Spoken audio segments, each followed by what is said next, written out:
this is the Environmental Advisory Committee meeting for January 8, 2025. It's now 2:00 p.m. Brad is not able to be here today, so as vice chair, I have to run the meeting. So we've already called to order. Meg, could you do a roll call, please? Yes, of course. Thomas Bradford. Here. Brad Fries. Russ Redmond. Clay Damon. Jill Wenta. Here. Clay, you're here, right? Wade. Yeah. Wait, oh, I'm sorry. I thought you said. I'm sorry. My bad. He's on the bottom. He starts with a W. Michelle Scharouse. Here. Wade Chance. Here. There we go. Okay, so we have a quorum. The next item on the agenda is approval of the agenda. We want to move up the, if it's acceptable to the board, move the matter pertaining to, where is it? Not seeing it on my, oh, under new business, item 4, to move that up to, let's say, old business number 1. Is that okay? Can we actually hold off on that, because Jupiter Narrows was supposed to have somebody here that has not shown yet, so. Okay, all right, well, if you don't we'll let mind. it. Is that acceptable to everybody? Mm-hmm. Okay, so, all right, therefore, we need a motion to approve the agenda unless there's any additions, deletions, or modifications. Motion to approve the agenda. Is there a second? I second. All in favor signify by saying aye. Aye. Aye. Any nays? Motion carries. Communications from citizens. Butch, this is for comments unrelated to agenda items. If you have something unrelated to what's on the agenda, you're free to speak that to us at this point in time if you'd like, or wait till we get to your agenda item relative to the letter you've written to us. I'll wait till the agenda item appears. Okay. So there are no communications from citizens. Today we don't have any presentations per se. And so now we move on to the consent agenda.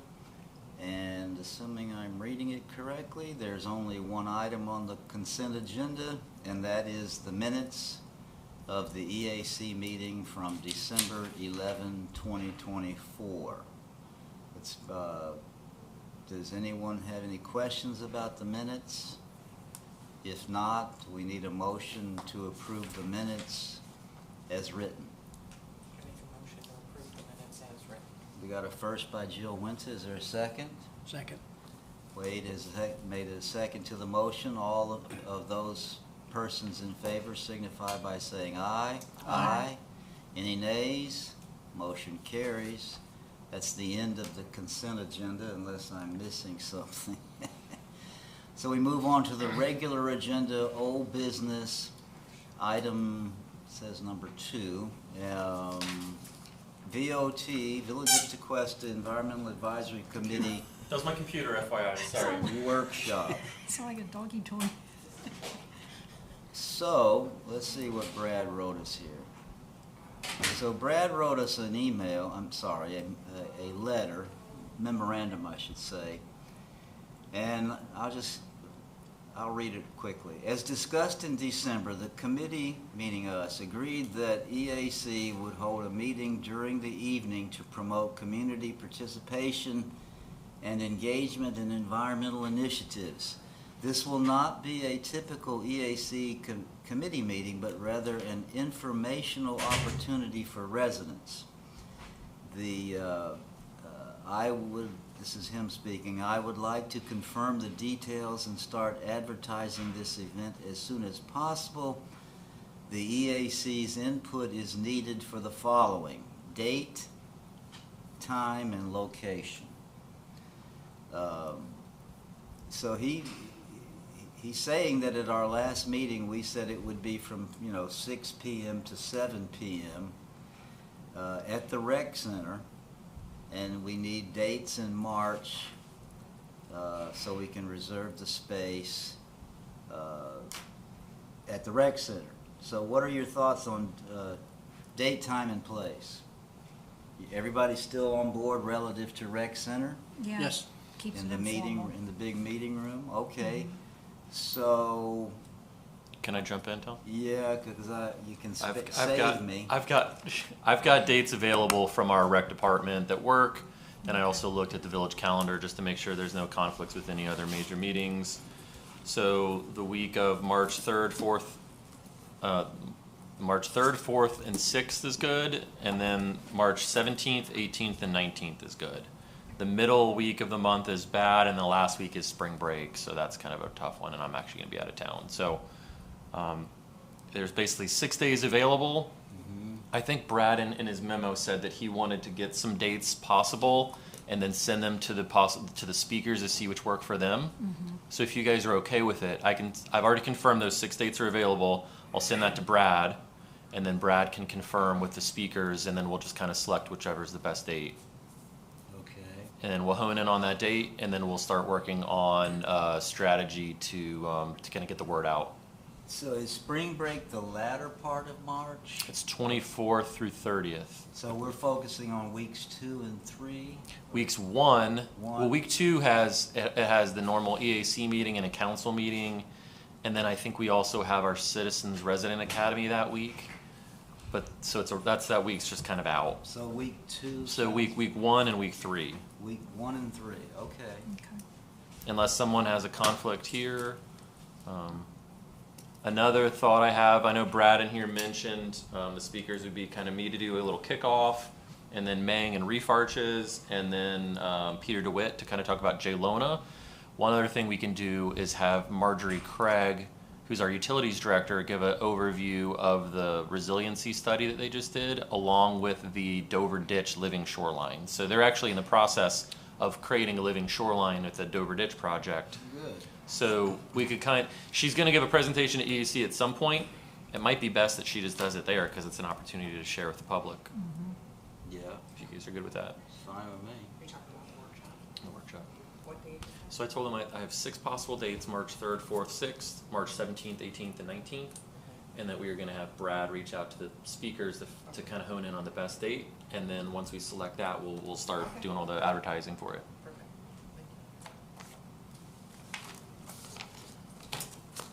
And we still feel that 6 to 7 p.m. is good?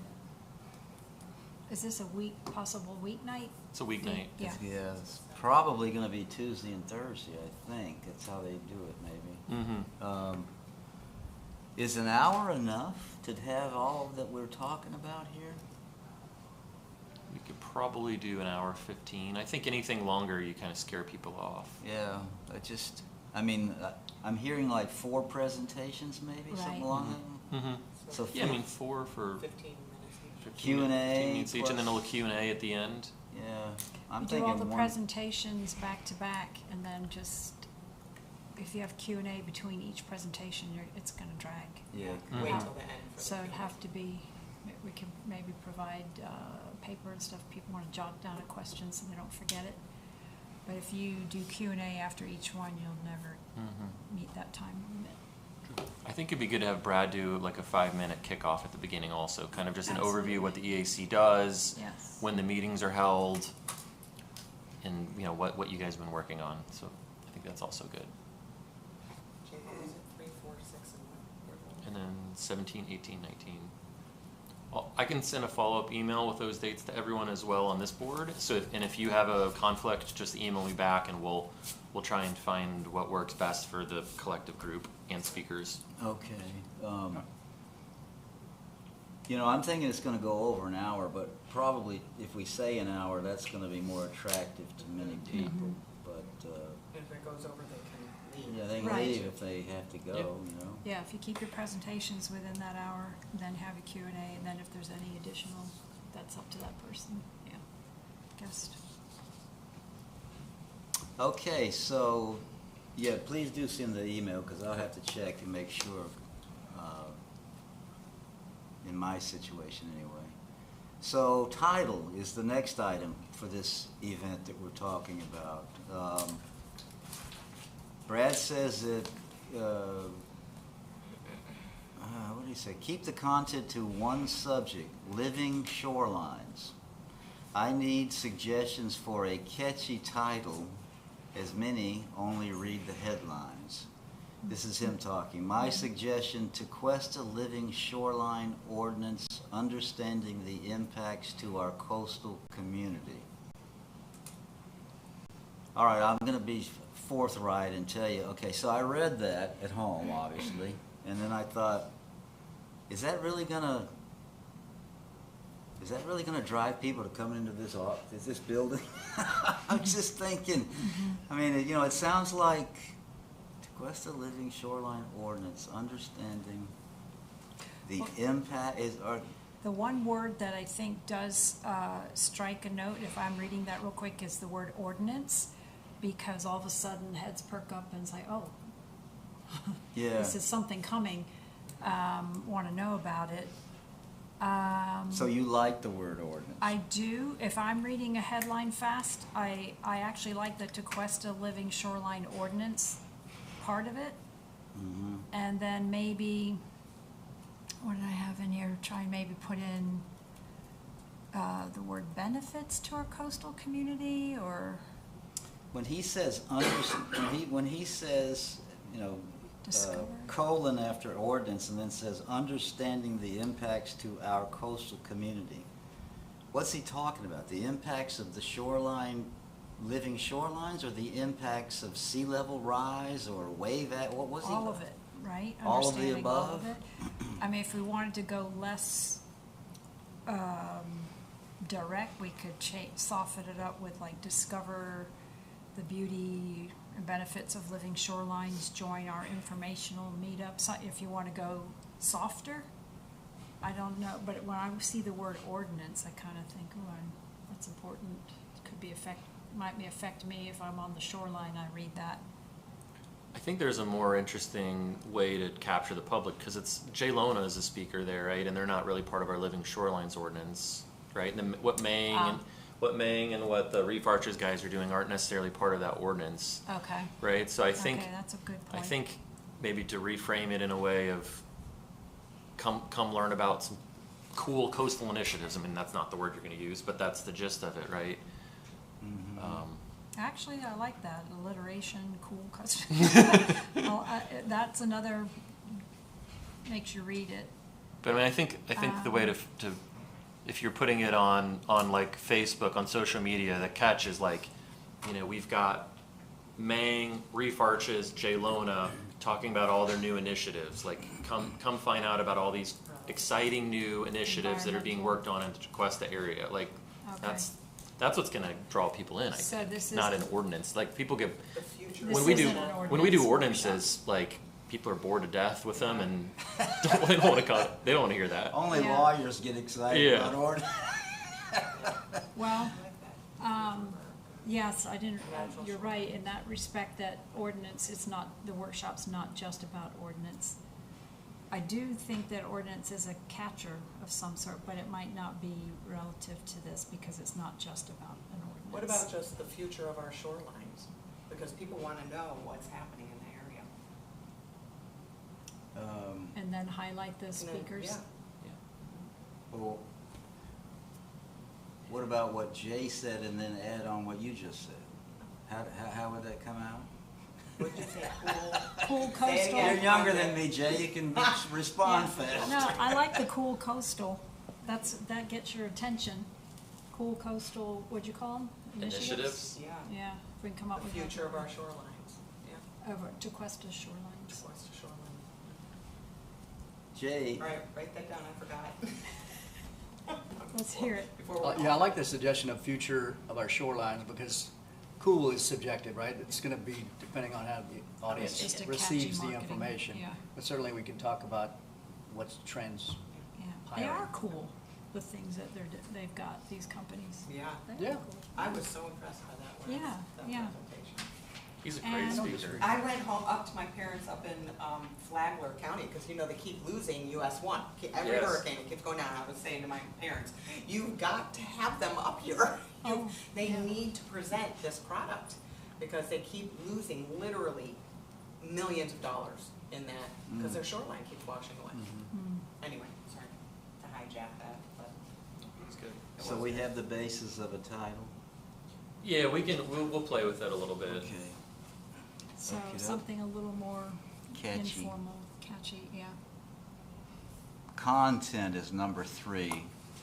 He said We should've done he that first. proposes 3 presentations: Introduction to Living Shoreline, -J, B, Natural and Engineered Solutions, Mang, Reef Arches, and then C, Example of Living Shoreline in Tequesta, Peter DeWitt. Where's, the other ones that we just talked, we just add the other one? Oh wait, no, there's Mang, Reef Arches. Yeah, Mang is there. Yeah, the Marjorie one, the utilities thing was Marjorie. my suggestion to add on to Okay. those 3. So if you have The content, add Marjorie. 3, so you have 3 outside, no, 2 outside, 1 inside is Marjorie and Jay. 2 inside, 2 outside speakers. When I say inside, maybe within VOT and outside of VOT. That's plenty. And Then the last item is advertisements or marketing. He proposes publishing a 1-pager with meeting details and information in the Tequesta Weekly e-newsletter. I think he's talking about Friday, whatever they yes. call it. Yep. And then to further engage those with potential direct impact, I propose a hard copy mailer to all waterfront property owners in Tequesta. Interesting. Well, that would be, That's your market. that yeah, you're that's the trying to, market, but Um, that's, I don't know. Is that how- expensive? How much is a first-class postage stamp nowadays? I mean, the 70? cost isn't too crazy. It's more, it's difficult to do is the problem. You think there's no way to sort, to go into so the property appraiser has everything in an Excel file. You can get it that way, but you can't sort it by waterfront properties only. You'd have to go in and manually, like, grab each address. So like Meg and I would probably end up having to spend like almost like a week doing it, or not a week, but But pulling each address you have to. yeah, you have to do it manually. You can't do it. There's no way to do it. I think, If we had if we had a GIS system, we could probably do it, but I don't know. Don't they do I bulk know where somebody that I by could that ask route, about that. And they just the bulk mailing? Like, that's what Maybe. realtors Yeah, I do. guess we could. Postcards. Yeah, I guess we could. There's probably a To capture most of them. there's probably a glitch way around it. You can do that. We can look into that. Yeah, I know somebody who might know how to do that sort of, so I'll email you if Okay. it's a doable thing. Yeah. If it's not, how do we look at this, yes or no to do that? I think tell me if this sounds right, Michelle. The other day I was driving down up south to north on River Drive, and it occurred to me that the address of anything on the water was an odd number and not an even number. Right, So that might be, but I think there's a way you can grab a whole street in GeoNav instead of individual homes. I'll find out and I'll let Jay know. Yeah, an even number exists in every street though. I mean, so it's gonna depend on, are you on the north, Right. south, east, or west? So But I'm not sure then- that's gonna be consistent on the every waterfront. but you knock out a lot of them if you just do River Drive in the country. True. That is true. That's true. And Riverside Drive. Oh, no, Right. that's Jupiter. Yeah, that's right. That's Jupiter, that was. We can do it. It's even manually looking at the map, like you said with River Drive. It's doable. I think Jay needs an electric bike and we just put a basket on the Yeah. back. There we Put go. it in, yeah. Well, it'll be interesting because the ordinance has already been adopted, and so we're basically taking steps to help people understand what it's all about. So, anyway, let's see. So is anybody opposed to doing the mailing to the waterfront property owners? No? Then it's a go if we can get the money and we can figure out a way to make it happen, which I'm sure we can. Okay, is that, anybody have anything else? Michelle, go I ahead. do. For the workshop, if we're wanting,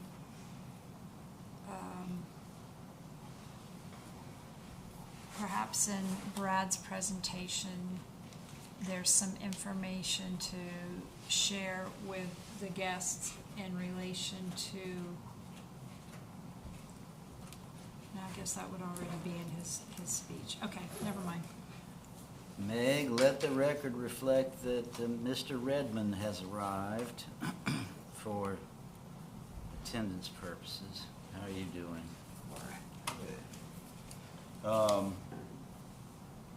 Michelle, can you say the last part of what you just said? You want to do what again? I just realized that what I was thinking of is going to be incorporated in Brad's presentation at the beginning.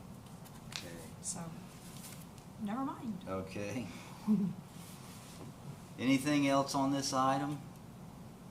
We're dealing with the specifics relative to a workshop we're going to have in the evening coming in March. Let's see what we got here.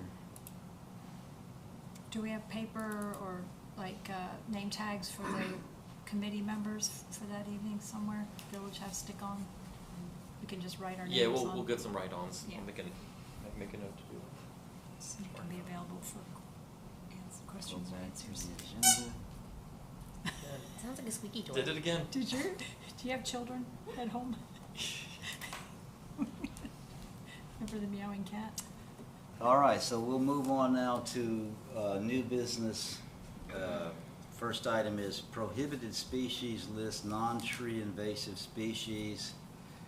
If you recall, back in November, I think it was, we went through the process of comparing the Tequesta prohibited invasive species list against the FISC list. Off the top of my head, I forgot what FISC stands for, but they seem to be the expert in Florida. It's Florida Invasive Species Council for trees and other invasive species. So what we did was we focused on trees, and Jay had landscape architect Steve Parker, who works for the village as their landscape architect, review the list, the current Tequesta list, as well as the FISC list. And he, I think with the exception of 2, maybe 3 trees on the FISC list, he gave his blessing to their list. So basically, he was all in for it, and we accepted his recommendations, less the 2 or 3 trees that he thought were not invasive. I think for some reason eucalyptus might be one. Tom, I put those all up there, so that's it. Those were his recommendations from that meeting. Okay. Yeah, eucalyptus, banyan. Good, okay, perfect. So yeah, there's 3 trees that are on our prohibited species list that he wanted to keep that are not on the FISC list. Lofty fig, because there's a different type of fig here that he would rather have people do than banyan and eucalyptus. Okay. And then he said he had no issues with any plants on the FISC list, so he'd be okay with adopting that. Is that second line, he wants to keep them on the list because they're currently on the list, or he wants to take them off the list? He wants to keep those 3 on our prohibited species list. So those are the the first line, that keep means keep them off the list? Because they're on the yeah. list. Keep, okay, I'm sorry. Yeah. Allow those, exempt those. So Right. those are 2 trees that are on the FISC list that he wants to allow. So Right, exempt. okay. That it should say keep. Say exempt. Okay. Got it. Okay, so, so we didn't talk about plants at the meeting, so Jay, are you telling us that you've spoken with him and he indicates that he's okay with their whole entire plant list? He doesn't have any issues with it. Before we adopt the code, I'll double check with him again and say, hey, can you do one last pass through this? But he's fine with it, so I sent it out to you. It's on the agenda. If there were any plants that jumped out at you that you'd want to keep or exempt from it, feel free to speak up or forever hold your peace. Well, just to make sure we're on the same page, so when he said he approves the list, you're talking about category 1, right? Not category 2. Am I? Correct. Because I don't know what's wrong with my computer, but the view is taking up things I want to read. Let's see.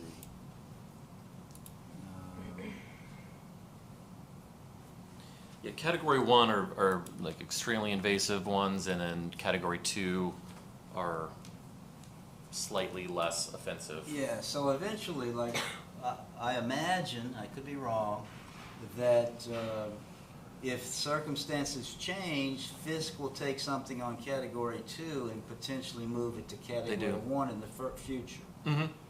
So that means that if the village council adopts the list, it's like a living list. It will change over time, so we have to. But then that way we're not having to come back every year or two and update it, right? Fisk is Right. doing it for you, so you just deferred it to that list, which is Yeah. what some other cities do. Right. Here's a thought for you guys I had was, so to outright prohibit all category 1 plants, and to except allow ones that are on the category 2 list to be approved by Steve Parker if he's okay with them. That's fine with me. Right, because I think he said he wanted to have some discretion if there was, someone could make a good argument. But if something's a category 1, I think we should probably be cautious and say don't allow that, other than the 2 that he listed. And then on category 2, in some situations it may make sense, so then he'd have some discretion to allow it.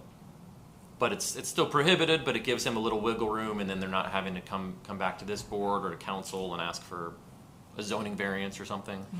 So people are allowed to, that list is saying keep lofty fig, banyan, and eucalyptus, those are gonna be allowed to still be planted here? No, keep those on the prohibited What are- species list. Yeah, okay, thank Yeah. you. But they're not gonna take out the banyans, are No, you they? can. We have 2 really beautiful. Yeah. The idea is you keep the existing banyans, but he. Don't plant. But don't plant any more new ones. I think they take up a lot of water and Oh, yeah. spray. They're water, yeah. Okay, thank you.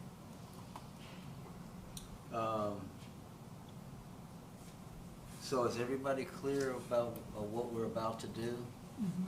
All right, so I think we need a motion to allow Jay and Meg to head down the path towards approval.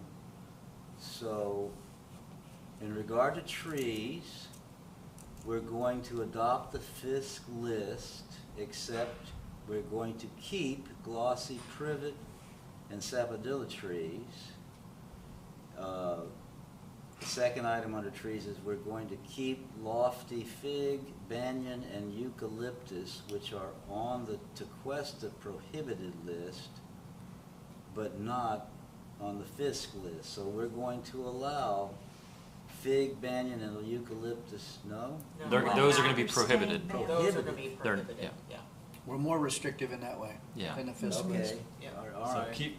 keep those on the list, On the banned list. except the rest of the Fisk list minus glossy privet Yeah. and sapodilla. Yes. And then in regard to plants, we, the EAC, will be recommending the village council adopt the entire Fisk list for category 1, correct? Correct. The entire Fisk list, except Steve Parker has the ability to allow something on the category 2. Yes, Right. right. I get. So they then have to at least prove to Steve Parker or staff, why it's something on category 2 is worthy in that situation. But it's not a blanket approval. So how So I'm now, there's a lot of stuff here. So I'm envisioning that the ordinance will say, you know, for health, safety, welfare, the following is not allowed or whatever. And then it's just gonna say, see the FISC list, latest edition. Yeah. Something like Yeah. that. But somebody's gotta keep the list so they know what's on it. So I guess that's what the building department will do typically. Yeah, we'll have a copy of it. It's readily available online. So we'll make note that something like the annual FISC list as updated. So the latest one right now, it's 2023, right? They don't do it every year. Right. So then that's the current one, and then whenever it gets re-updated, maybe in 2026, that'll be the new one. All right, so we need a motion so that Jay and Meg read can that back. proceed to council. I'll give it a shot. Okay, Jill, give it a shot. Forgive me if I get it wrong. You but- can say okay. you can say the motion that the chair just read. I make a motion to adopt the FISC list, exempt the glossy privet and sapodilla trees,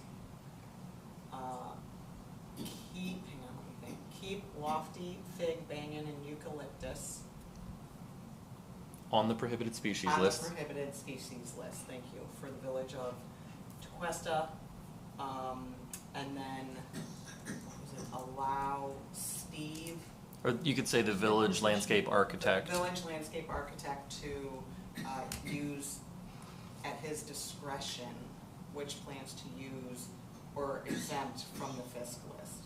On category two. Oh, Category two. Category 2. Oh my God. That was it. That was good. You I passed. wish this wasn't just water. Second. Thank you. All of those in favor signify by saying aye. Aye. Any nays? Motion carries. Thank you, Jay. Thank you. Let's see. Sign out there. We do a chart plan.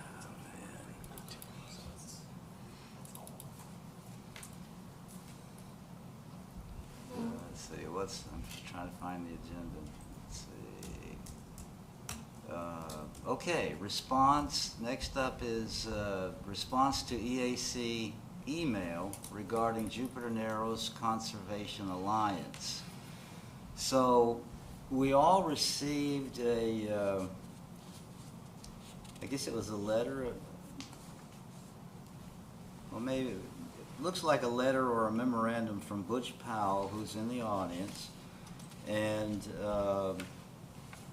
in regard to concerns he has about the proposed Jupiter Narrows project. And I don't know if you've seen it. Most of you had a chance to read that letter or not. So instead of, y'all tell me what you think. Instead of me trying to go over and speak for Butch, why don't we just let Mr. Powell go to the microphone and tell us what his concerns are? Is Sounds that good. Okay, so Butch, if you would go to the microphone and just tell us why you wrote to us and reiterate the things that you feel are problematic.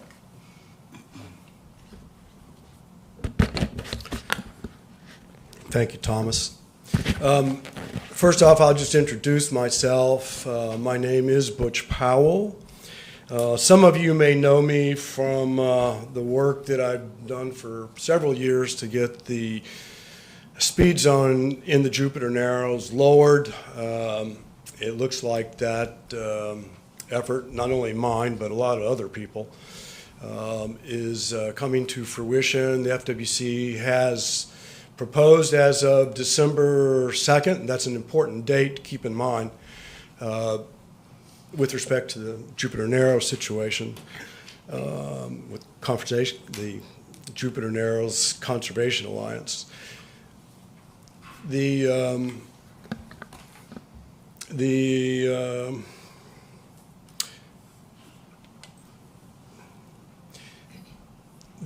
effort to lower the speed zone is going to reflect on what the JNCA is trying to do.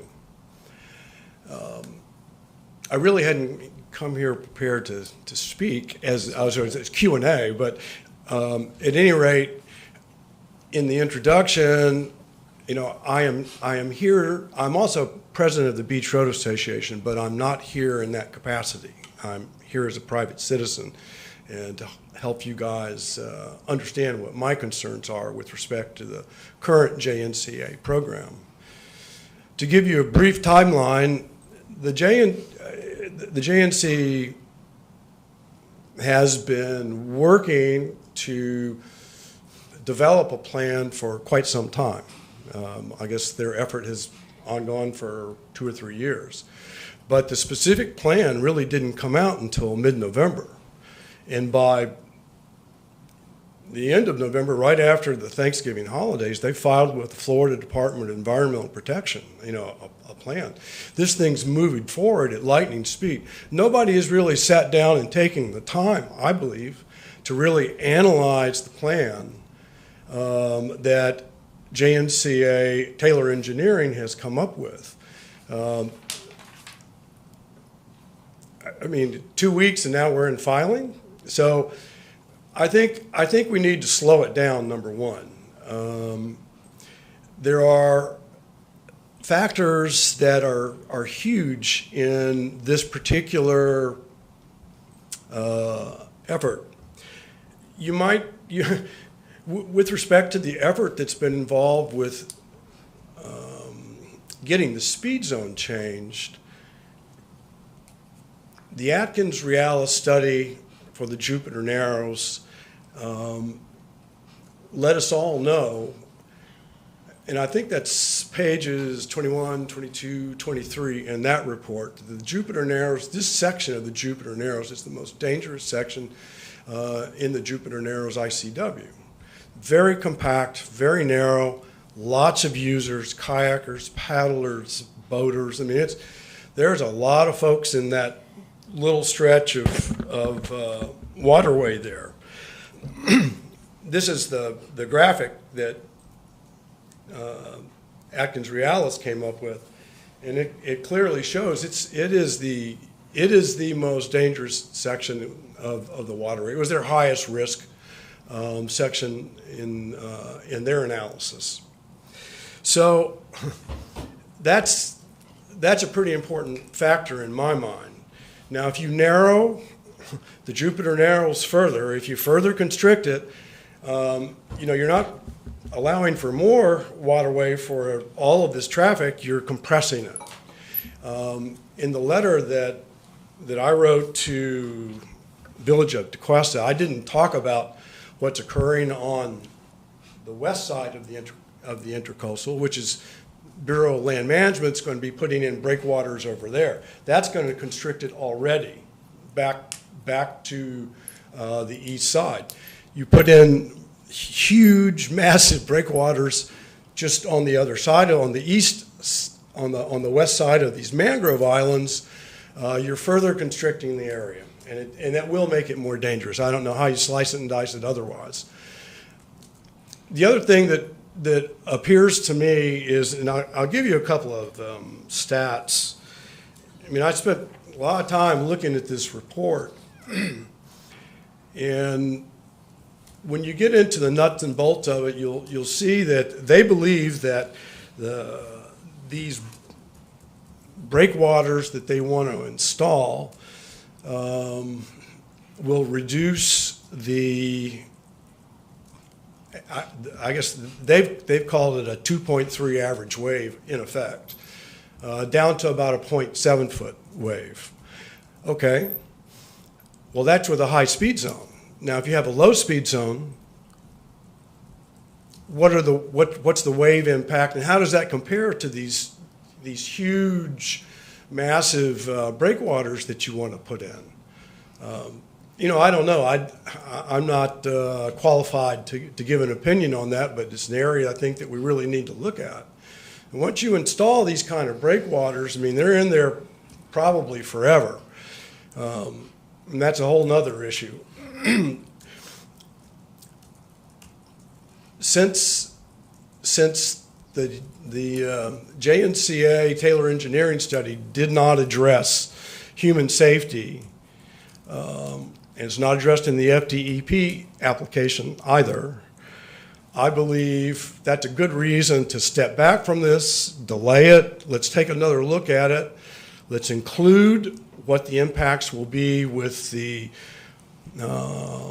lower speed zone from the FWC. We should know what the results of that are in terms of the commission voting on that by the end of February. I mean, that's not all that far out in time.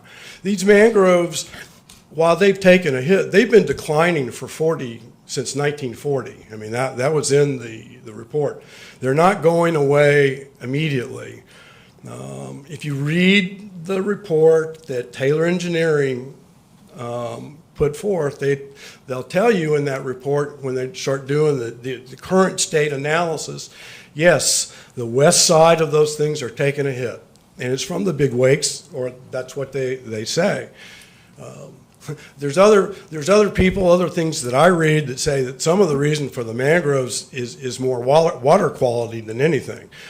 But again, this is not my area of expertise. I don't know.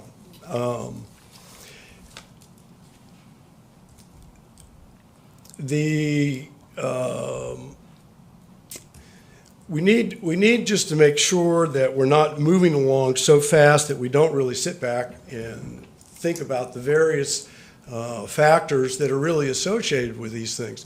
I don't know if you realize the breakwaters that they're proposing are 800 linear feet. That's almost 3 football fields. That's a lot of rock, and it will forever change the character and the beauty of the Jupiter Narrows.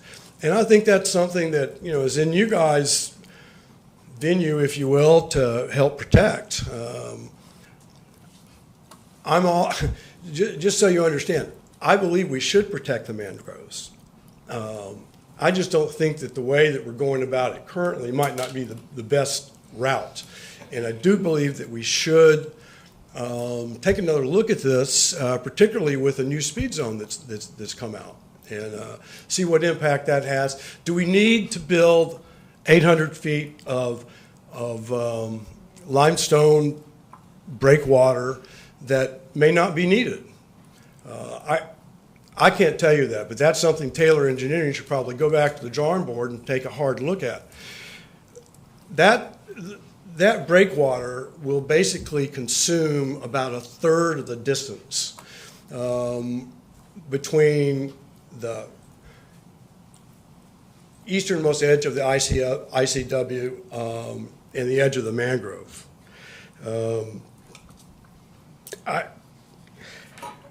I think it's probably enough off-the-cuff information for you folks to give it some thought. Again, I think we should protect the mangroves. I'm just not sure that the way we're going about it, or the current plan, is the right way to do it.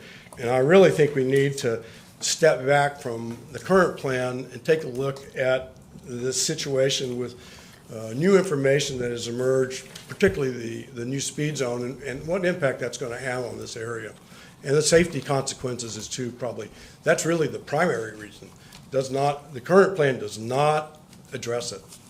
So thank you for your time. So if you have questions, ask me. I'll give you my 2 cents worth.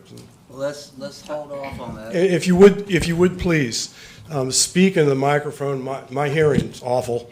All right. So before we go to Q&A, let's see if Mr. Heller would like to say a few words on this subject. Tom?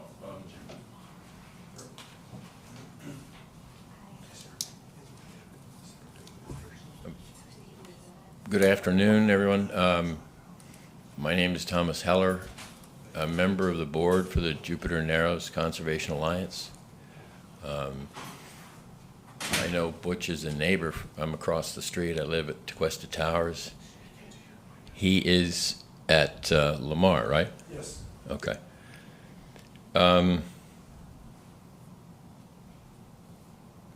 In general, I think,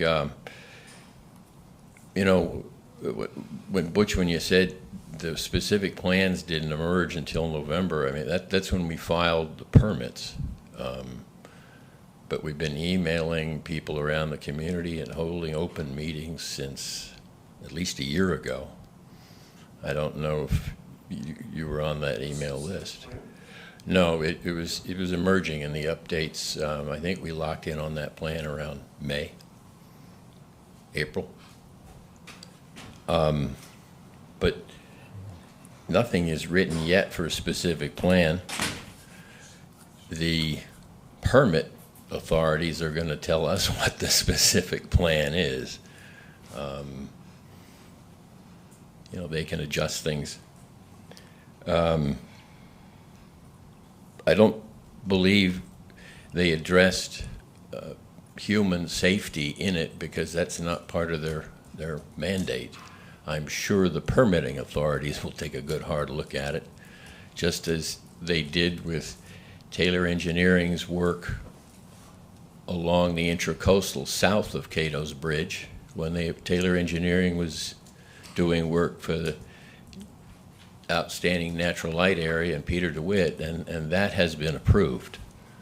So I would ask Butch to think, and you all maybe, to think about why they too are using limestone breakwaters along the shoreline. It's because it's a proven method and it works.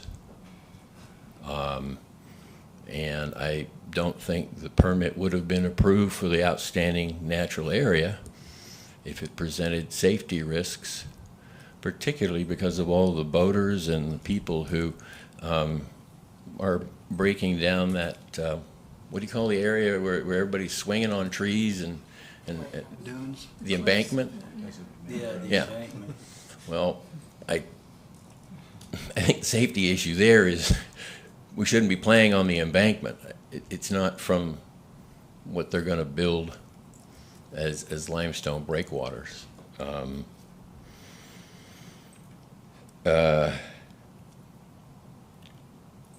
So I do think Taylor's thought about it, but I don't think it's part of what a construction engineer does. I think the people who are approving the permits, they're probably going to think about that, especially since you brought it to their attention. I mean, last thing I just want to say is, in terms of aesthetics, well, two more things. In terms of aesthetics, I think we need to keep an eye on where we're going. Why are we doing this?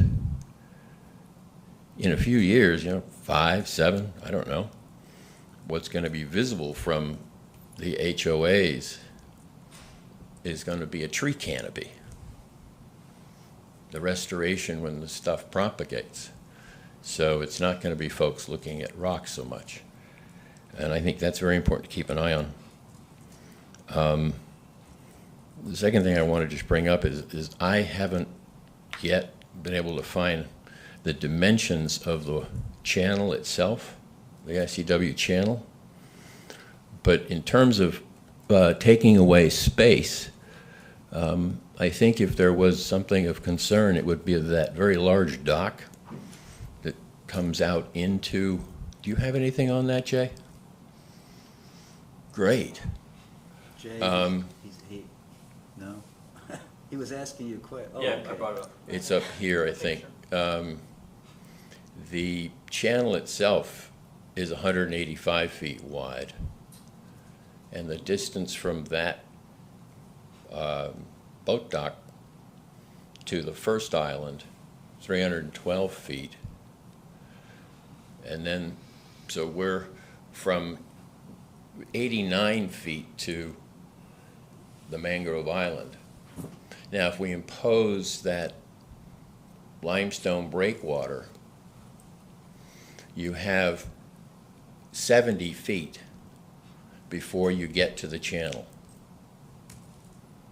So it won't be 89 feet from the channel to that island. You have a little gap, then you build the wall or the limestone breakwater, and it'll be 70, 75 feet, depending upon what the dredging does. So I don't see a safety issue in that myself.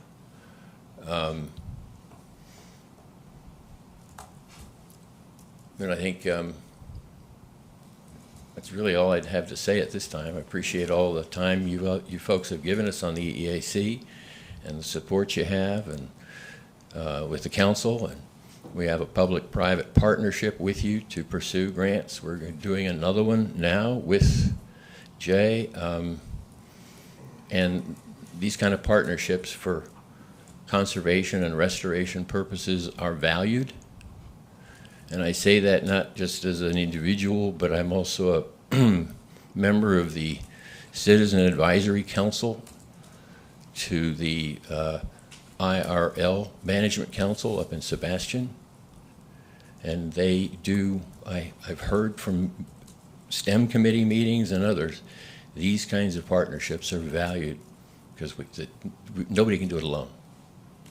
So thank you very much. All right, thank you. Okay, EAC members, you've heard from Mr. Powell and Mr. Heller. You had an opportunity to read the letter. Do you have any questions or comments that you'd like to make?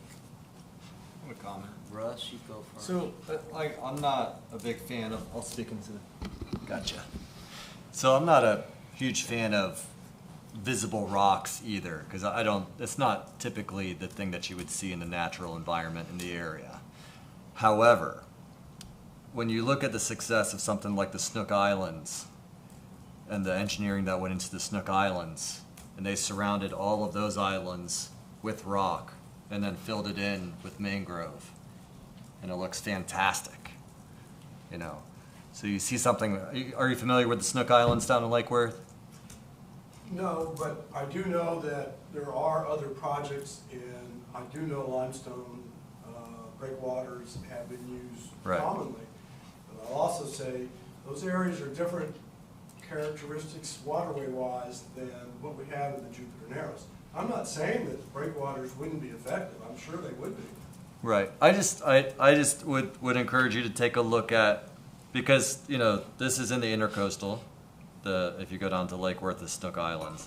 I'm not saying that it's 100% identical, okay, but it is a similar situation. And if you just even Google it and look at pictures, I'm looking at it on my computer now. Jay's got 'em. But yeah, you can like this. I mean, it looks fantastic. And this was a project just maybe a decade back. I can't remember exactly when that was, but I want to say a decade or so back when they started that project, and it's coming in really well. And I think it looks even better than those pictures as of now. If you ever get down to Lake Worth and you can just go by, was it Bryant Park, I think is the park right there where you can look at Snook Island? I think it's worth going down and just taking a look to see what is possible with mangrove islands and restoration engineering of this sort. Yeah, I know you had another. Well, there's also Bird Island over in the estuary. Mm-hmm. That the Jupiter- Right, exactly. Right. Same sort of deal. Okay, any other questions or comments? I have a question. Yes, Jim. Yeah, question. The young men that came in with their engineering of those, Reef arches. yes, thank you. What about that? Is that something that would work and then not be seen and maybe more aesthetically pleasing to the neighbors there versus this limestone? And this is just out of, you know, ignorance, knowing that maybe it's going down a different road, but, I'd be happy to speak to that. 'Cause Sure. we did look at it. okay, great. Here's Bird Island, by the way, or by the Jupiter Sandbar. Which cannot Hi, Yeah. reef arches, and there's also something called hives. Okay, I think the hives are out of University of Miami. yeah, how Marine you lab. came here, correct? Reef No. arches. Okay, We talked about hives here When they once were- okay. before that. okay, okay, sorry. to interrupt. So when this thing really got in motion, a little over a year ago, we had neighborhood presentations. Okay, And presentations to prior EAC, and we were discussing the various ways in which this project could be done. sure. Looking at reef arches, hives, doing nothing. And simply putting a tow protection around the islands itself. And what are the costs in that? Well, it's all very close to actually doing the project itself because of all the site engineering and permitting and all that that has to be done to put anything in the water. We can't even put a sign that says restoration area. The folks at Cliveden did that, and I think it was FWC came and pulled it the next day. So, and really we went from, I have to look at my calendar, but I know we had 3 meetings in the neighborhood and here where we were discussing the options, and I think the consensus was something like this looks more natural using an indigenous rock than having something that looks like a 4.5-foot high egg made of concrete. So there wouldn't be anything natural about that. And so this is emerged as practicable, slightly more expensive than the other two, and certainly not that much more expensive than just doing tow protection around the islands the size they are. I visualized using the reef things that they were talking about as you wouldn't see it. Maybe it was kept underwater and allowed the mangroves to grow through it, right? Isn't that what he was saying? So you would eventually not see it at all. But if you're saying it's something that's out of the water, then I agree that would look worse than limestone. At very low tide, You would everything next to those islands is out of the water now. It wasn't that way 20 years ago. Yeah. As a fly fisherman wading through there, things have changed. All right, thank you for that. If we could have, and I argued strongly, Yeah. to cut the width in half and the size down, and I was told that's not practicable, that it would be moved. There's too much force in the water. Yeah, for the, Yeah. I pushed very hard for what you're speaking to, Ms. Wenda. Any other questions or comments from the board? Wade? Yeah, I have a question. First of all, thanks for all the information both of you are sharing. I'm curious, what is the predominant opposition to using the rocks in the barrier today, Bruce, as you described it? Is it mostly the aesthetics? I don't want to read your mind. I just want to make sure I'm real clear on what the major opposition is. Aesthetics would be big, Okay. certainly. I mean, you're going to change the character of the waterway with material that's not part of the natural ecosystem. And you have to do that with these hives as well. Maybe there may be other methods to protect the mangroves without putting in so much hard rock. The other aspect of the hard rock is not just aesthetics. It's the safety of the area. Now, when you have boats, that many people in that confined area, inevitably you have some bozo that doesn't know how to drive a boat, and they're going to end up crashing into the breakwaters or a sandbar, as opposed to the breakwaters. So it's a safety issue from that perspective. My question is if you lower the speed zone and eliminate the wakes, why do you need these massive breakwaters? Or maybe you need a smaller breakwater or something that's just not quite so obtrusive. Yeah. So it's my understanding that the breakwaters, the rocks that you described going south of Cato's along the Jupiter Inlet Lighthouse area, I'm not using the right term to describe that area of the embankments, is going to include rocks, right? Substantially similar stuff. Right, substantially similar stuff. And is that area going to be narrowed more so than the Jupiter Narrows after this project is done? Do you know roughly? I'm just looking. I don't for know the estimates. answer to that question. It'd be a good question Wade, for are Peter. you saying- Peter DeWitt should help you with that. Hold on, Yeah. Butch. Are you asking, will the width of the water body be reduced? Right. Well, no. My measurements show that from shoreline to shoreline, about at the midpoint of Lamar condominium property is approximately 500 feet long. Okay. My understanding is that the Army Corps of Engineers maintains the federal waterway at 125 feet in width and 10 feet of depth. Okay, so if you have 500 minus 125, and more or less you're going to have X amount of, theoretically, if you split it in the middle, you're going to have a lot of footage on either side. So these things can fit.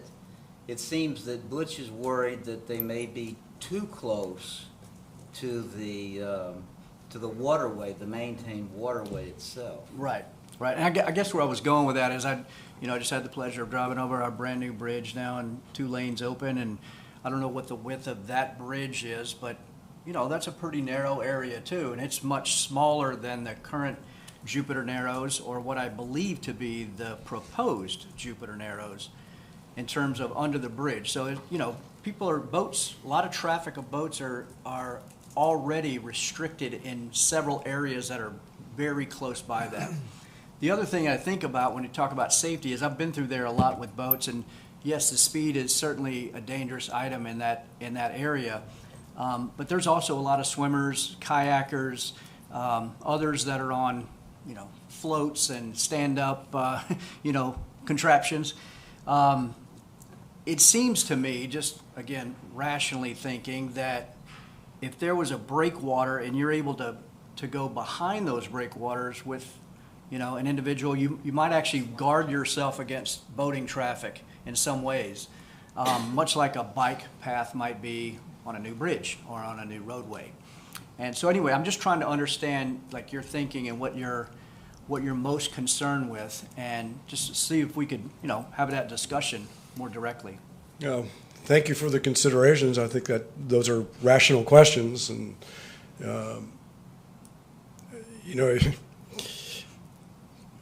if you put in these large breakwaters, just think about how that impacts the overall natural beauty of the area.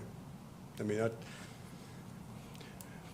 and if you have a slow speed zone, all of a sudden, these guys are fighting high energy wakes. I mean, that has been the primary reason to install these large breakwaters. Well, if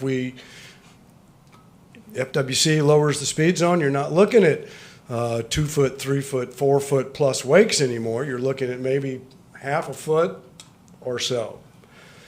Well, the breakwater, somewhere in that analysis that somebody pulled up,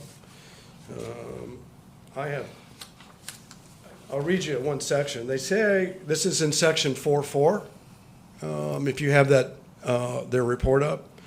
It says the present study applies formula, and they use in Vandermeer, 2005, and Gota, Aaron, 2008, to determine that the breakwater should reduce wave heights by 70%. Therefore, the breakwater should reduce the 2.3 foot average wade, or they call it incident wakes, on the riverside to a height of 0.7 foot. Well, my point is well, that's with the high energy wakes. Now, if you have low energy wakes, or what does that impact compared to what you see in a breakwater that you have to install? It's just a question that nobody's evaluated. Nobody's really taken a hard look at that. Well, so, if I could just add on to what you just described there, is that the low energy wakes exist today south of Cato's Bridge in the area that's also under a tremendous amount of erosion today. Am I right? And they're putting in breakwater. And they're putting in breakwater. So, On the western shore. right, no, I understand. Well, the reason most of that is due to the kids climbing on it, and I mean they just keep continually tearing off the side. You need to put something over there to protect it from the human boats. Activity. Yeah. It's not so much the boat speeds and whatnot through there. It's the amount of people that you have in there, and the anchoring and the running up and down on the dunes and whatnot. That's what's deteriorating that particular section. Not so much the boat wakes though. Right, that makes a lot of sense. And can I ask you one last question? Is it your understanding that the high-energy wakes are the reason, the predominant reason why the mangrove islands have shrunk, I guess? Okay, let me make sure I got the question.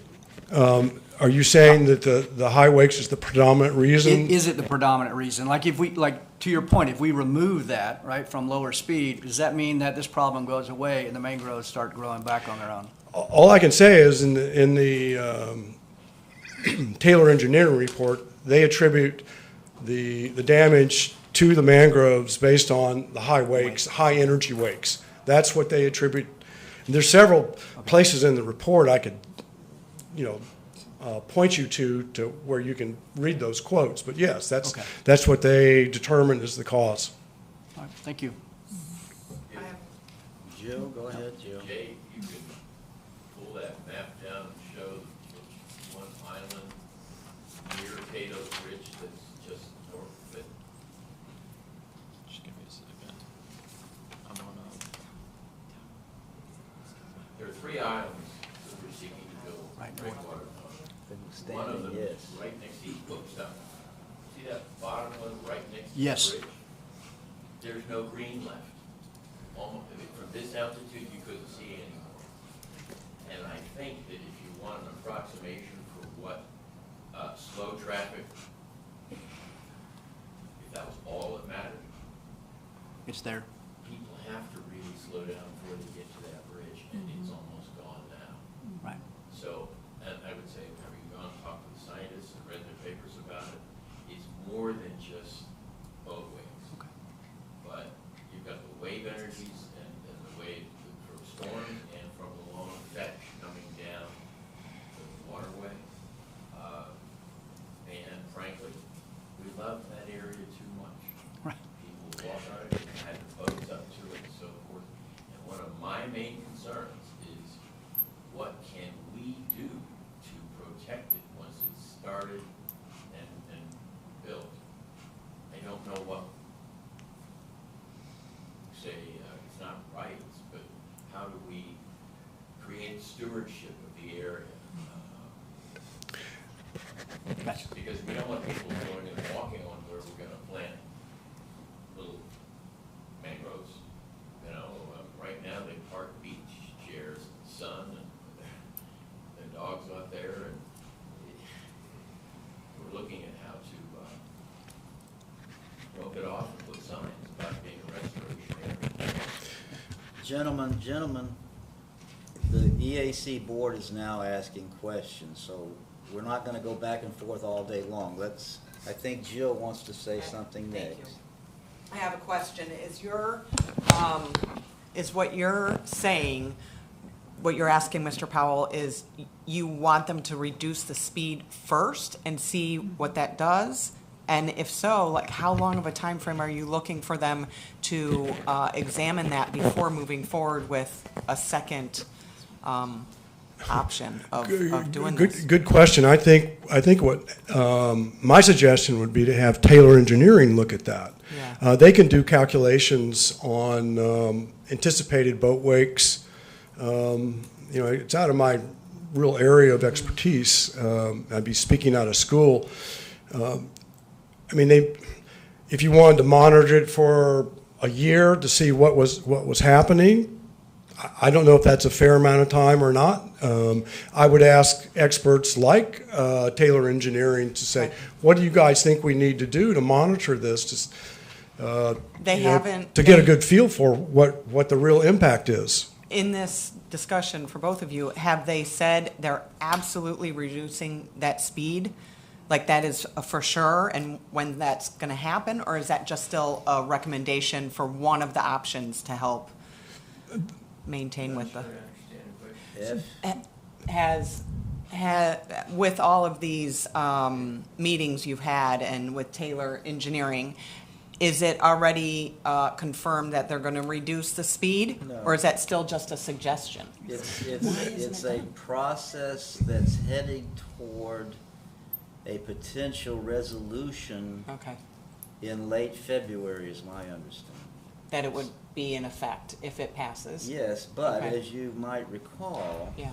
the Marine Industries Association sued FWC last time, so there's no Yeah, no assurance that assurance. it's gonna, but yeah, they're headed down the path, but it Yeah. hasn't happened yet. They have a lot of red tape to go It- through. At least it appears imminent, and this is a much better speed zone than what was proposed in the past for the boaters and for the safety of the air. It's 24/7, it's 365 days a year. And like Tom said, they'll know by the end of February if the FWC is going to go forward with this. My inputs from the FWC folks that I've been working with from get the speed zone lowered tell me the MIA at this point has not indicated any interest in challenging it, That's good. for what it's worth. It needs to happen. It But should. you never know. Right. Yeah, thank you, gentlemen. You know, kind of for the record, when the FWC presentation was here, was it November? The FWC presentation was December 2nd. December That's the 2nd one in that this I missed. chamber. Yeah. Yes. I stood up with Butch and spoke strongly in favor of it. Yes, yeah. Okay. And I see these two things as complementary, because the slow speed from a mile marker 60 or 59 or whatever it is will benefit lots of things, including the Coral Cove area, which is Correct. north of this project. So Yeah. I see these things as complementary, a win-win, and On the slow speed zone. Yeah, the slow speed and zone. the limestone breakwater of our project. And I will say to Butch now, my wife was giving me some pushback on this very same issue. So I sat down and we went through some of the things and so forth and so on. And so I understand the difference of opinion on some of this, I really do. But I think, I know Taylor's taken a good look at things here. We have. And Taylor, in all due respect, Taylor did a great job on the report, but at the time they did the report, they didn't know the FWC was going to be able to lower the speed zone. That report that the Taylor Engineering folks did came out mid-November. It's the first time anybody had seen the final plan, first time. And it was filed with the FTEP at the end of November. December 2nd, I said that was an important date when I started out with this. It's because that's when the FWC announced their intentions to lower the speed zone to minimal slow speed, minimal wake zone, 24/7, 365 days a year from Cato Bridge all the way up to about marker 58. Okay, thank you. Another question then. Yes, Russ, go So, ahead. so is the Taylor Engineering, well, I guess this would be for this gentleman. If Taylor Engineering helped create this plan, are they aware of the potential of the coming change in the speed zone, and would they be willing to rethink the way that, I just want to know if it's even feasible for them to rethink it at this point, or did we pay them and they're done, or are they still part of the plan and still? we paid them, you guys didn't. Yeah. Right, we didn't okay. pay 'em. Gotcha. The BLM project, Peter DeWitt, Jupiter in the outstanding natural area, paid them to think these things. And at the same meeting in December, when the FWC spoke to this issue, Michael Soul was here. He used to live in Lamar. No, he lived in Island House Southwest, but he was former commissioner. He's former commissioner of FDEP and FWC. And what he said, speaking to the gentleman who was sitting right next to where Tom Bradford is now, is this is a falling out of bed issue that should have been handled when I was running FWC. And it's taken time, and honestly, the reason why I didn't speak up at that meeting as a member of JNCA to lower the speed limit is we're actually afraid of MIA coming and scuttling our project behind the scenes. So we've been agnostic as an association, but all of us are firmly supporting what Butch and the FWC are looking at now. We've written it personally. Thank you. Other questions? Do you want to make a final comment before we move on?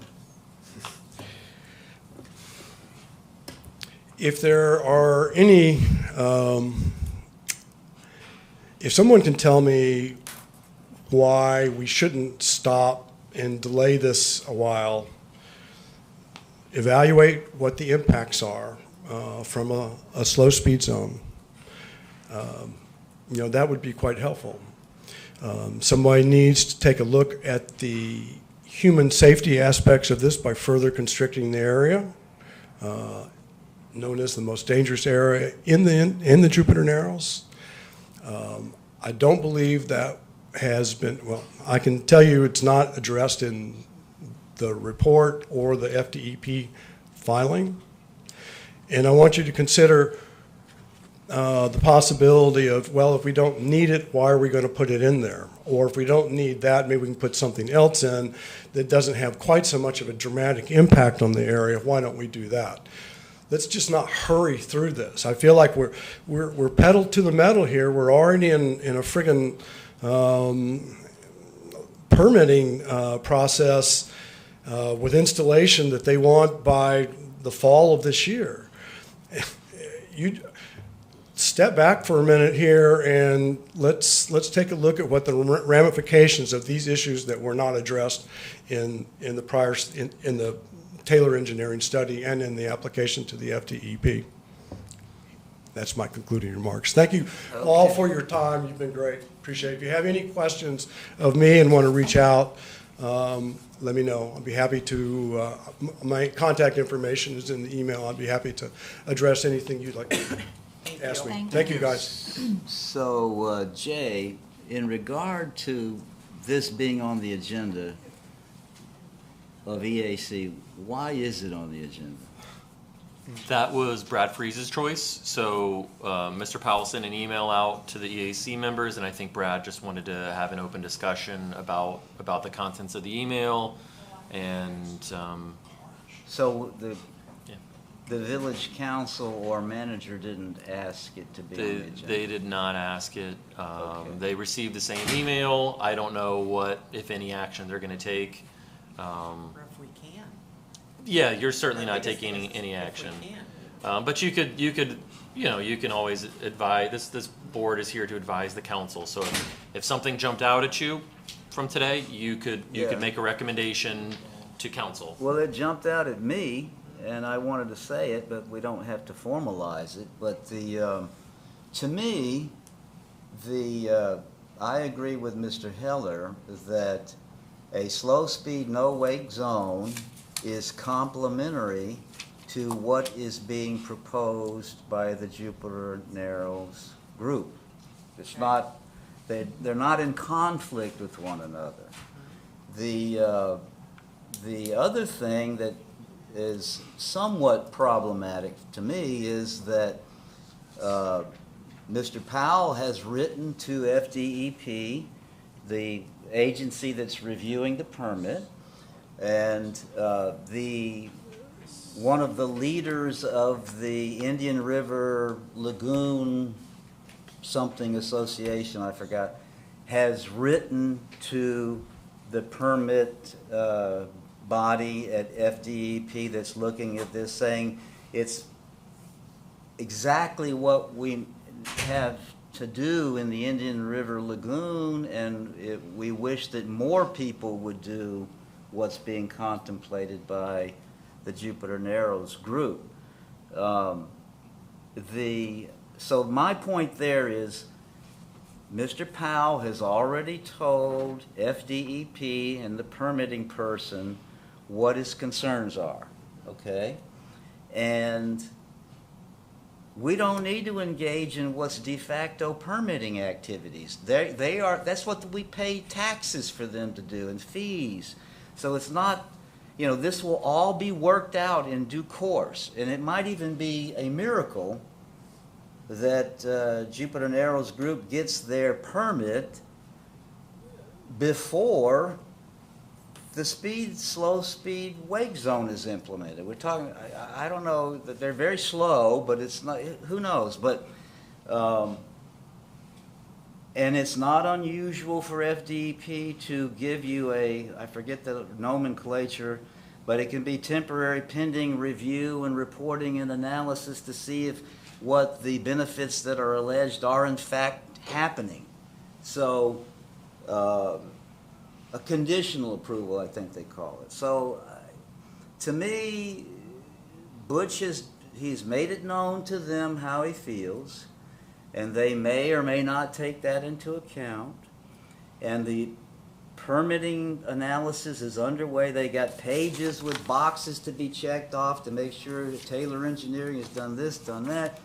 And at the end of the day, they're going to make a decision, and there's, we don't need to even get involved in it right now. Let them do their thing, and then when we see what they're willing to permit, then we can say whether we think there's problems or not. But the bottom line for me is that there isn't a conflict between a slow speed, no wake zone and the breakwaters that are being proposed. In fact, it's if Butch and others are worried about the breakwaters and they implement a slow wake zone, well, that's just going to make it safer then. To me, it's not a problem if that happens.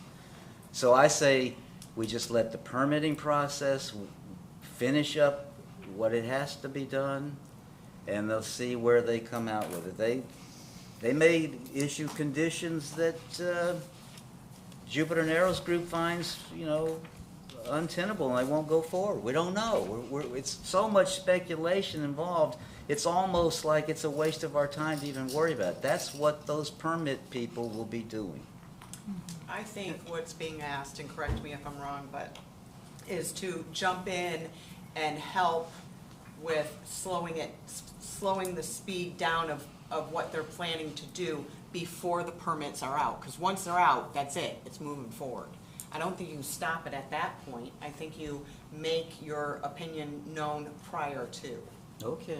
But that's just All right. what So I think. And I'm talking loud so that. no, I think you're right. That's a better definition of what Mr. Powell wants to do.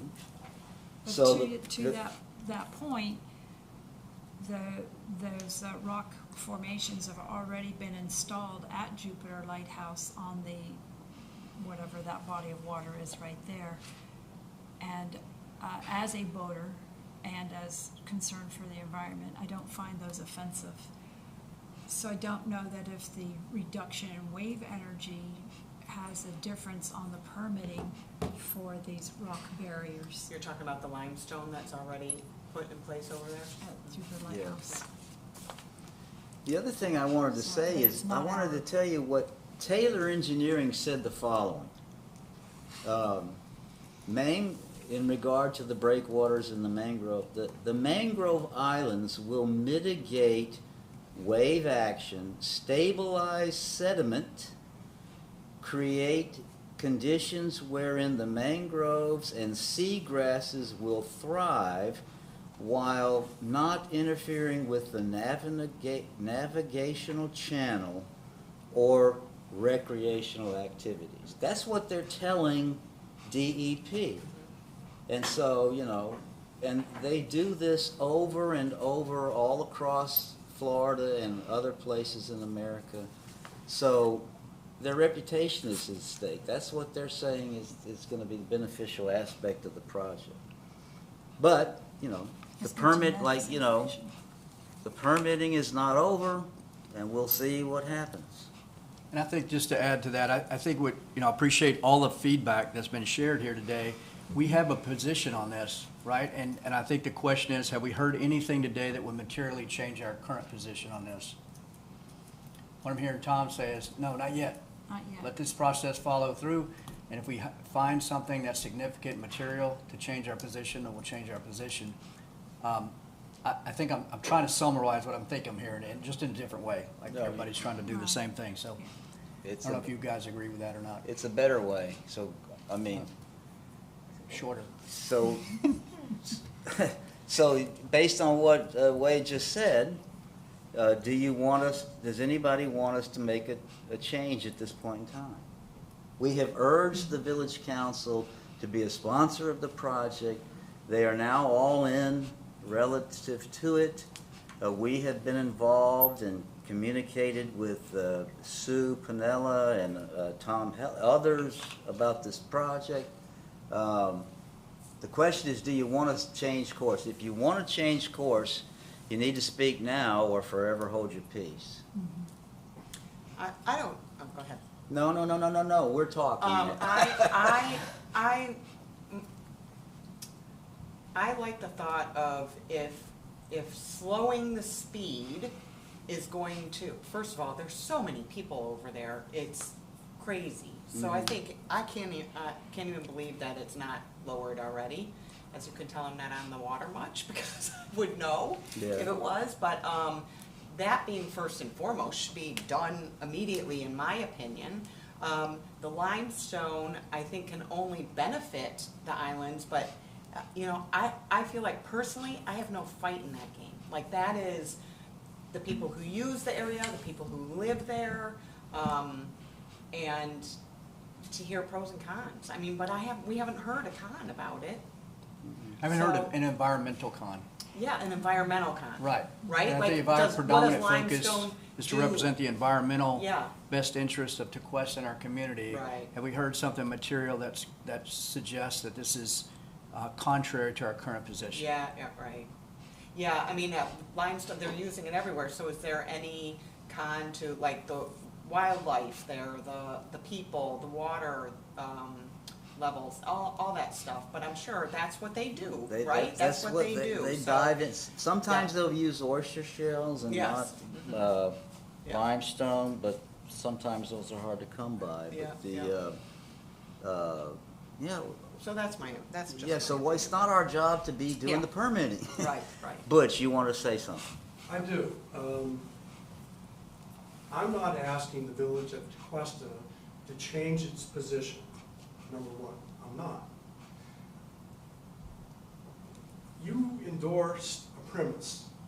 If you go back and read the village of Tequesta letter to support, it's talking about the plan, it's talking about the premise. It's not talking about a specific plan. You endorsed the initiative. I do too. In concept, I think everybody agrees.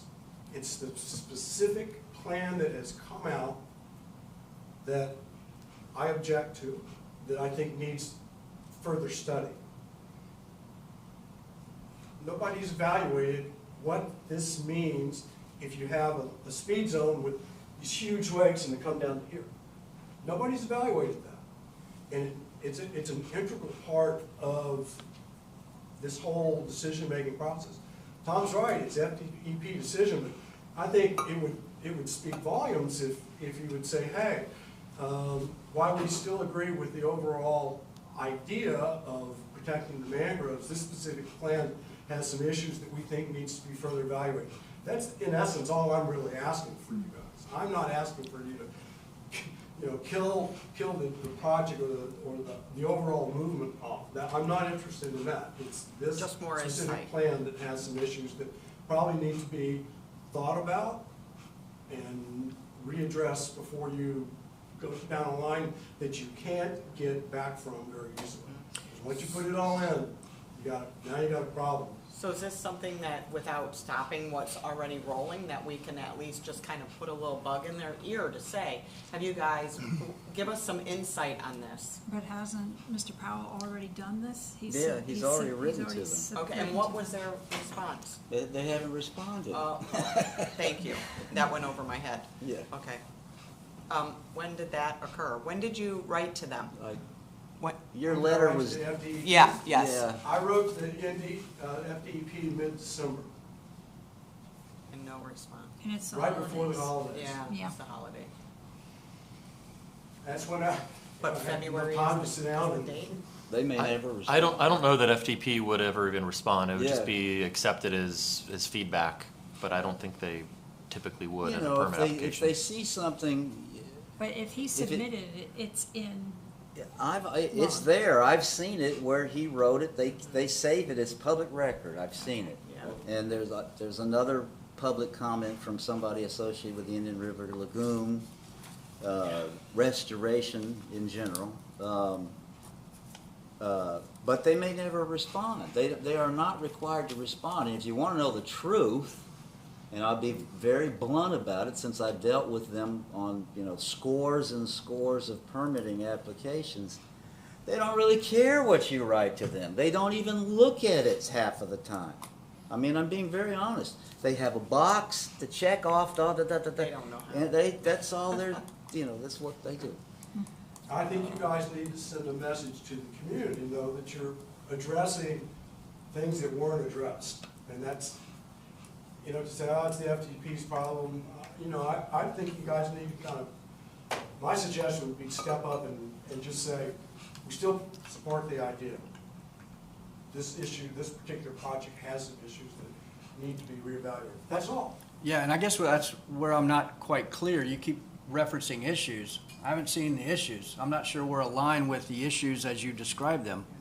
The environmental issues with the intent. Well, if you don't need to put in 800 linear feet of breakwater, why would you do it? Well, we don't know that. That's an Exactly. opinion. That's. No, but I mean, that- I'm suggesting that's But your it's- opinion. But you posed the question to him as if it's our limestone breakwaters. It's not ours. No, it's not. It's somebody else's. So here's my I don't know. point. I don't know. So imagine there's a slow speed, no wake zone implemented just like we all want to happen, okay? And let's say that the average wave activity is such that the height of the limestone breakwaters need not be that high. Don't you think that Jupiter Narrows group would therefore use that as a reason not to have as many limestone stones there to save money? So it's like, to me, it's like an automatic. If there's a real reduced impact to wave action by virtue of the slow speed no wake zone, it's in their interest to reduce the impact of the breakwaters. In theory, I think you're right. But in practicality, what's going down the pike is not smaller, reduced breakwaters. These things are large, they're massive. I mean, it's almost 3 football fields worth of rock that you're going to throw into this just pristine, beautiful waterway.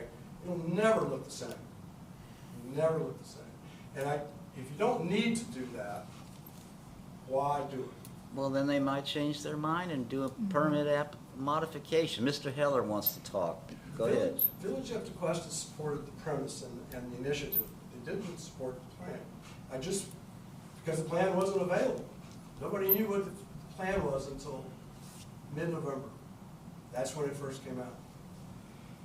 Mr. Heller? Thank you, Tom. 2 quick thoughts. One is that, if I could, but I can't show a picture of what that one island next to the bridge looks like today, and I told you it was just decimated. There's barely any leaves on it. If we were to wait another year, that island's gone. And the regulations for permitting and for restoration You have to have something there. say we can't put it back. Right. And that is in fact the case between this little island and island number 2, where there used to be mangroves. We're not allowed to put anything there. So that's the first point.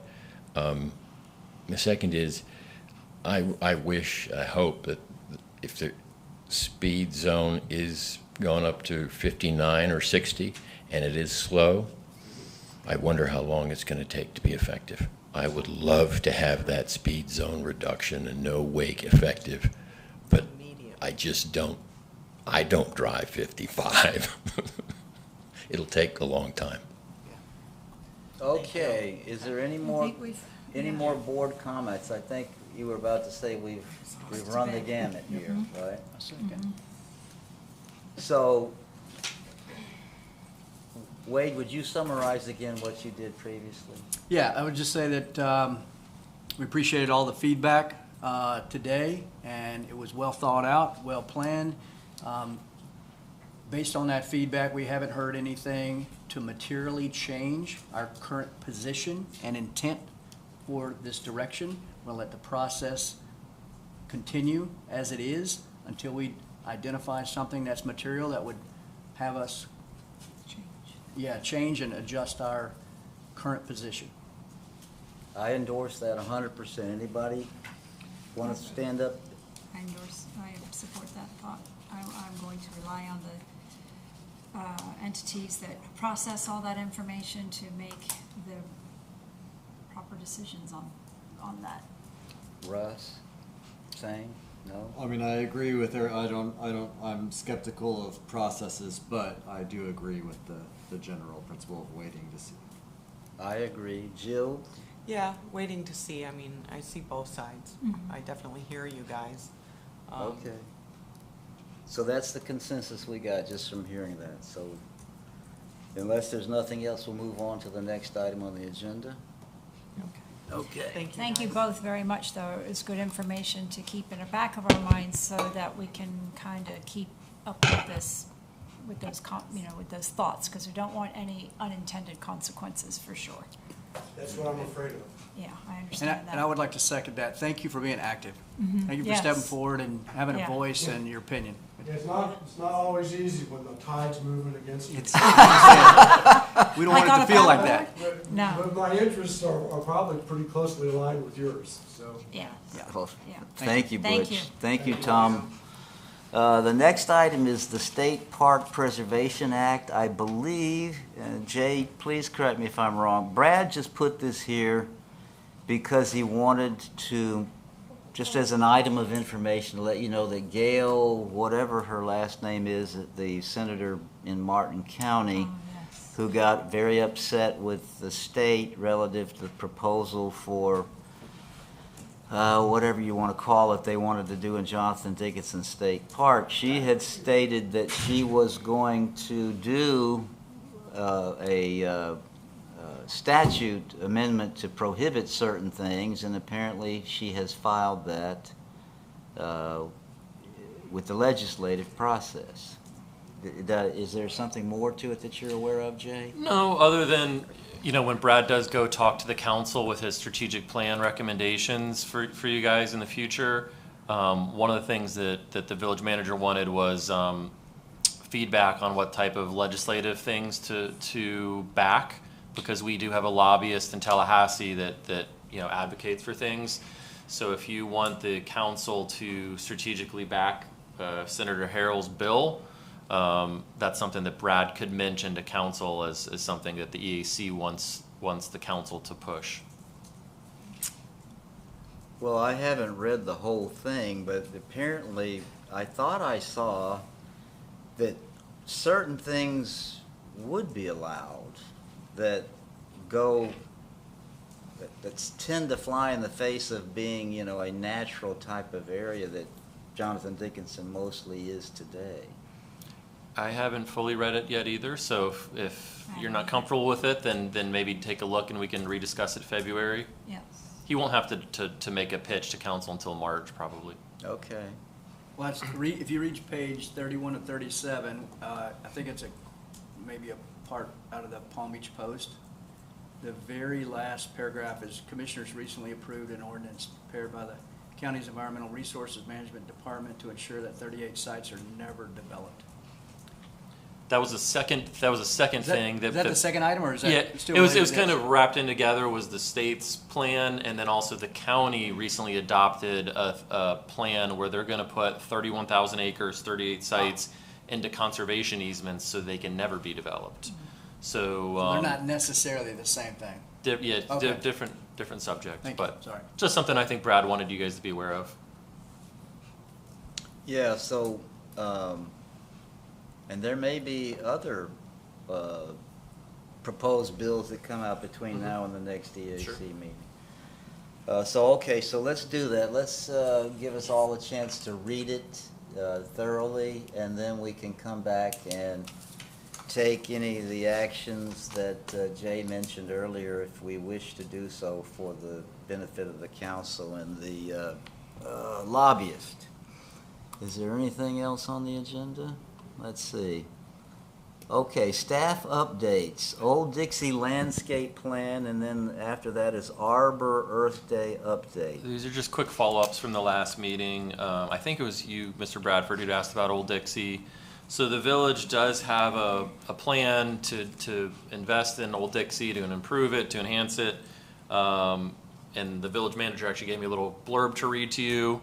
So it's that the village continues to invest in streetscaping. Streetscaping and medians along Old Dixie are ongoing. The village has been working with Palm Beach County, as Old Dixie is a Palm Beach County road. They own it and maintain it. The county and village have discussed entering into an agreement to pay for planning of medians and streetscaping, but the agreement was not favorable for the village. This will be a topic of discussion at the strategic planning workshop for the village council in February of March. It's something to consider moving forward. From what I understand, the county kind of wanted us to pay for the planning, but they wanted to have total and implementation of anything that was done there, but then they'd have total say as to what we could do and what we couldn't do. So we could end up paying for planning, and they could say, we don't like this, we're not gonna let you pay for it in our own thing. So I think that both the village attorney and village manager did not like the terms of that. So, so they're I think going to discuss how to kind of reapproach that in this coming year. So I have that permit document that they have for right-of-way permitting for such things at home, and I haven't looked at it recently. My recollection is what the village attorney and manager don't like is the norm. That's what they require everybody to do.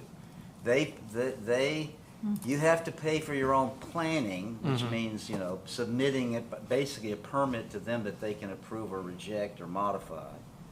And then you can only implement that which is in the plan. And it's very strict too. I mean, you can't have certain trees above a circumference of X and so on and so forth. Yeah. So, were they looking for something? You probably don't know, Jay. Yeah. But were they looking for something that just let them do whatever they wanted to do? Well, I think the county wasn't going to chip in, I think is also part of it, right? Oh. So the county wanted us to pay for all of it, but wanted, full control of the project. So I think they could maybe live with it if the county was going to chip in. I mean, it is a county road, right? Yeah. So I think that's kind of the negotiating standpoint. It's kind of a standstill they're at right now. But I see. you know what I know. Okay.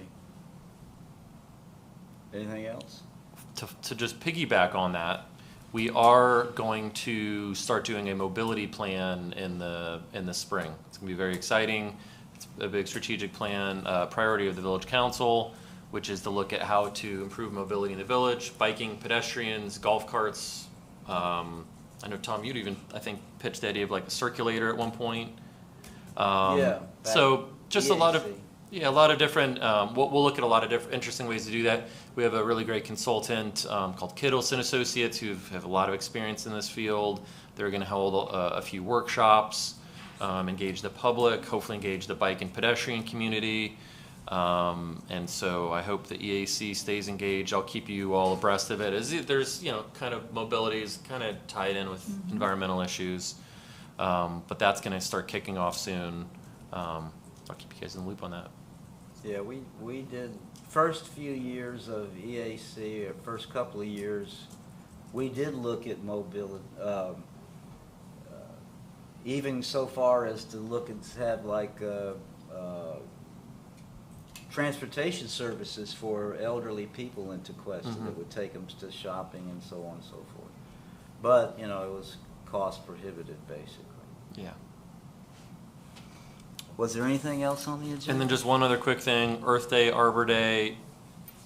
So remember I mentioned that we could try and hold that at Remembrance Park. For those of you that weren't here, we talked about having this coming year's event at Remembrance Park. I did find out that it's supposed to open right after Arbor Day, but it could be tracking to open up a little early. So the Public Works Director wanted me to just check back in maybe early February to see where it's tracking at. So if there's a possibility that we can sync it up and have it there, we'll try and shoot for that. And if not, he's given me the Banyan property where the big banyan tree park is, Constitution Park, another something in the Tequesta Drive right away, Village Hall over here, or even something in the Country Club right of way as just alternative options. So I'm gonna wait and see if we can make it work for Remembrance Park, but if not, we'll just switch over to one of those ideas and we'll do a tree planting project somewhere. So you're, in regard to, let's call it Banyan Park, for example, if we held it there, would we be planting a tree there? Because You don't, yeah, I mean, I don't think you necessarily have to plant a tree at an Arbor Day celebration. We could even do some cool, have a Celebrate that tree? memorial plaque at the tree. Yes. Yeah, I it's a think, is there not historical- one? I don't think there is I don't think one. so. Yeah, we could do like a memorial plaque, or we could find some way to celebrate that tree. Although I think the residents over there want it to be kind of it's their little secret, so I don't know if they even want that to happen. that's why I brought it up. Yeah, it's a little secret neighborhood thing that Well, they don't want anyone to know about. They might not like us planting a tree on what they Oh, think they don't is want a their tree there. property. They don't want a tree. They definitely don't want a tree. They got But yeah, it. there's some other ideas we could shift to. What's So the I'll find some country club ideas. right away? What's that area? So I'm assuming that the public works, if he threw that out, he must have some plans to plant trees in the right of way at some point in the country club. The right of way. So then he would probably find and say, hey, we have a plan to put an oak tree in this one spot. Yeah, We'll do it there's some there. gaps. If you go up Yes. towards the Martin County line, you'll find Yes. suddenly you're surrounded by palm trees, and there's just a gap in the shade. Okay, any other questions or anything for the good of the order? I have an idea for a future agenda item. Is this Okay. the time to bring that up? Yeah, go ahead. It's just a vague concept at this point, but I noticed in Stewart recently, the water catchment area for one of the developments was environmentally scaped, if that's the correct terminology to use. That was very interesting. So it created habitat for animals, for the birds, whatever. It was done in a very natural Florida-looking way, and visually and aesthetically, it was beautiful. It had a marsh feel to it, and it's a water catchment area. Did you grab a picture? I did. Nice. To find it at this moment would be arduous. So You I can could email it. type that up, or type it up. I could submit that and with the pictures, and so that you can look at it before. Have you ever seen the water catchment area used by the Kravis Center by their multi-deck parking thing? It's right there, sort of on the corner of, I have. what is that called? Tamarind and Okeechobee. No, Parker. Okeechobee? Parker? It's kind of like the way you just described. Yeah, it's and it encourages. You can the, see birds in wildlife. there and Mhm. wildlife in there, believe it or not. And it ebbs and flows with the water. It's amazing Yes. how it does. River grass shows up, fish show up, and then dries out, and it's amazing. So you want to, I'm just writing my notes, so you want us to sort of I'll submit mimic it. that in the future? I thought it was something to look at for the village. We have that one off of, is it on Country Club Road? Or is that Martin County's, that big, let's see, not Country Club, sorry. River. Oh, Riverside View- Drive. Riverside Drive, north end. Yeah, we have two. That big catchment area. It's just a barren looking pit. Yeah, we have two on Riverside Drive okay. between Tequesta Drive and the entrance to Tequesta Pines. Okay. Wasn't one of them Mhm. part of the Empty. plans for Remembrance to sort of It's connect? functional. Yes, No.